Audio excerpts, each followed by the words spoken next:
corporations, like initially they were small, right? I said Blue Mondays. You go in and you have these kind of days off, and they're slow, and everybody's hungover. And you usually worked Saturdays, and you worked long hours, but you had close to 100 saints days, depending on what part of Christianity you're with. And like, usually if you've got a little shop of 20 people and you start hiring guys and it's like, well, they're all Polish Catholic immigrants. Like, you might not even be that, but they're all going to take the same days off. And if they're all together, they don't care. They're going to do this as a, holy day.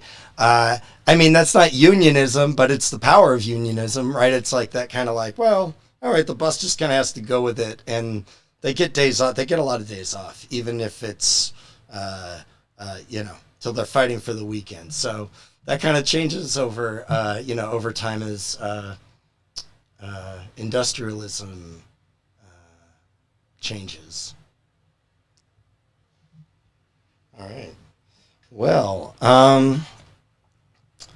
okay, that was good discussion, you guys. I really like that. And I've got more good stuff coming up on those subjects. And way back in August, I was talking about kind of like front loading a lot of stuff in the class. So it does really feel like drinking from a fire hydrant in terms of information and how much we're trying to all of a sudden take in and realize is out there.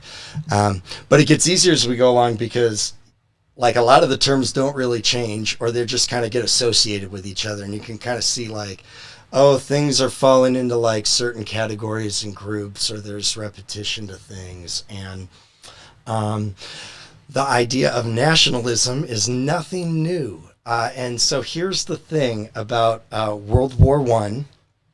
It wasn't called World War One. It's called the Great War. They didn't know a second war was coming, right?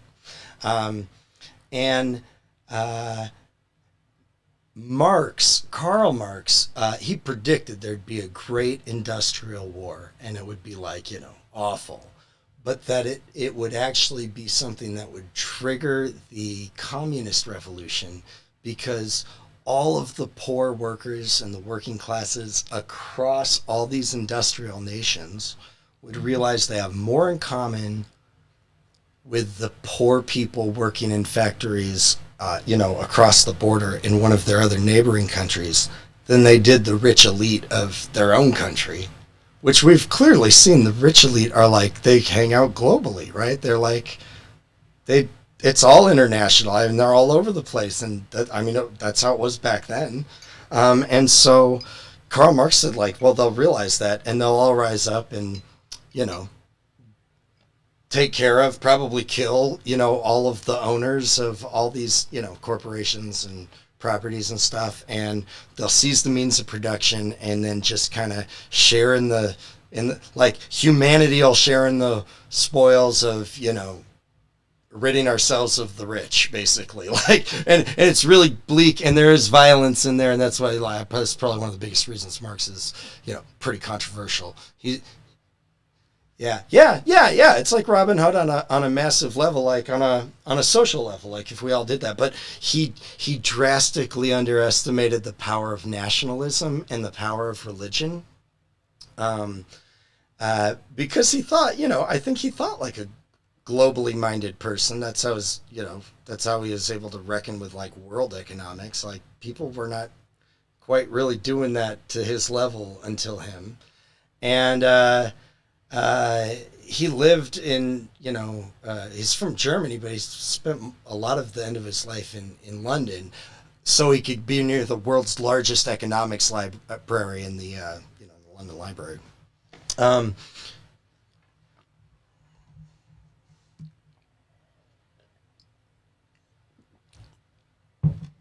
Yes. And because of that, the countries were really able to pull on the kind of national heartstrings of their citizens, and people who had learned to kind of become more and more dependent on the government. And they could do it by new means now. Like, propaganda is a thing, because kind of advertising